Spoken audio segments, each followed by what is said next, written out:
Hello bachcho, let's read the question.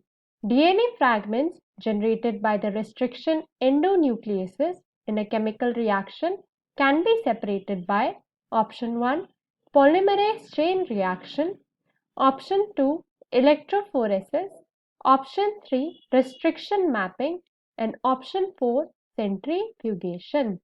So इस question में हमें बताना है कि डीएनए फ्रैगमेंट जो जनरेट होते हैं by the use of restriction endonucleases उनको हम कैसे सेपरेट कर सकते हैं. सो की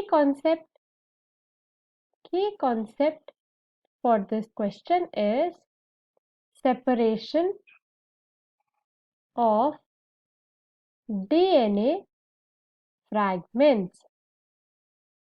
Separation of DNA fragments. So restriction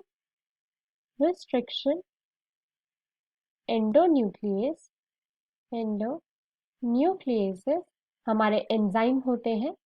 enzymes जो कि कट करते हैं या क्लीव करते हैं डीएनए को एंड इनको कन्वर्ट करते हैं इनटू डीएनए फ्रैगमेंट्स. सो ये जो कट होता है DNA, this happens at specific sites जिनको रिकॉग्निशन साइट्स भी बोलते हैं. सो डीएनए फ्रैगमेंट जो होते हैं ऑफ वेरिएबल लेंथ उनको सेपरेट करने की जरूरत पड़ती है. तो उसके लिए वी यूज द प्रोसेस जिसको बोला जाता है जेल इलेक्ट्रोफोरेसिस.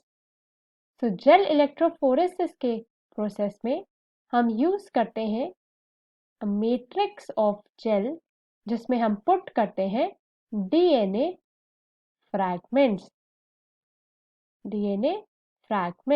फिर इस मैट्रिक्स ऑफ जेल पर अप्लाई करा जाता है इलेक्ट्रिक करंट. सो इस प्रोसेस से we separate DNA fragments.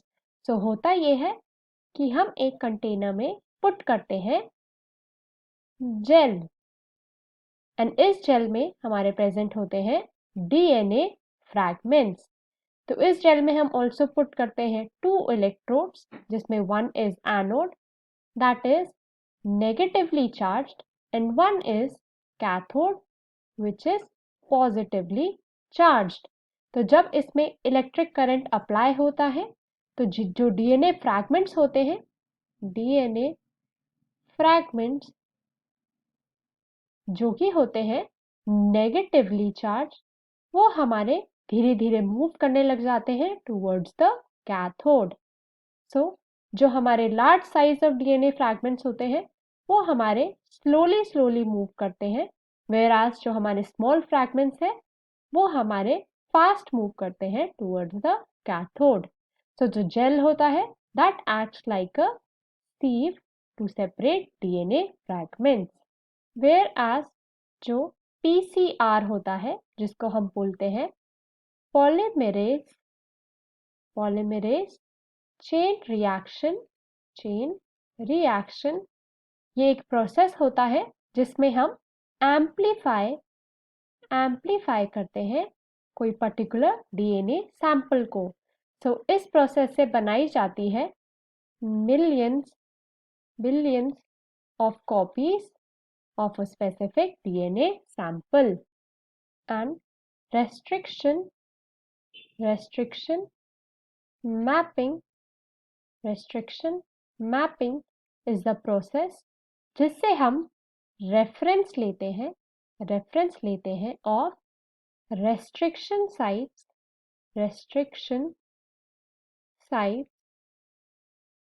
within a DNA sequence. Restriction sites with in a DNA sequence. तो होता ये है जब हम रिस्ट्रिक्शन एंडोन्यूक्लियोसिस का यूज करते हैं टू कट डीएनए सीक्वेंस, उस टाइम पर हम ये रिस्ट्रिक्शन मैपिंग का यूज करते हैं to find those restriction sites. And lastly होता है सेंट्रीफ्यूगेशन. सो सेंट्रीफ्यूगेशन के प्रोसेस में हम सेपरेट करते हैं किसी मिक्सचर को बाय स्पिनिंग। सो इस प्रोसेस में हम मिक्सचर को स्पिन करते हैं at a very high speed to separate it. So DNA fragments generated by restriction endonucleases in a chemical reaction can be separated by electrophoresis. So B is the correct answer. I hope you understood the question well. Best of luck.